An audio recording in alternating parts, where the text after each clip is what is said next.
مہمان نواز اور مہمان کے لیے کیا لازم ہے؟ جب کوئی شخص مہمانوں کو مدعو کرے تو اہل خانہ اور مہمانان پر تین تین امور کی رعایت کرنا لازم و ضروری ہے۔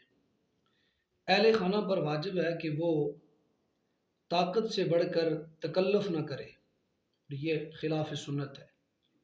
نمبر دو، مہمان نوازی کے حقوق میں آتا ہے کہ رزق حلال سے دعوت کرے، اور نمبر تین فرمایا کہ دعوت کے دوران نماز کا بڑا خاص اہتمام کرے۔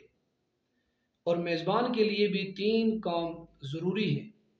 جس کے گھر آپ مہمان جاتے ہیں اور آپ کے لیے ضروری ہے کہ جہاں مہمان نواز میزبان آپ کو بٹھائے وہاں بیٹھ جانا چاہیے۔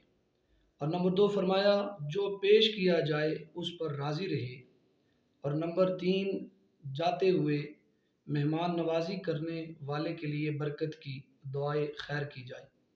میرے آقا علیہ الصلاۃ والسلام کا ارشاد گرامی ہے، جس شخص نے اپنے مال کی زکوٰۃ ادا کر دی، مہمان نوازی کا حق ادا کر دیا، اپنی قوم کی مشکل وقت میں مدد کر دی، اس نے اپنے نفس کو بخل سے بچا لیا۔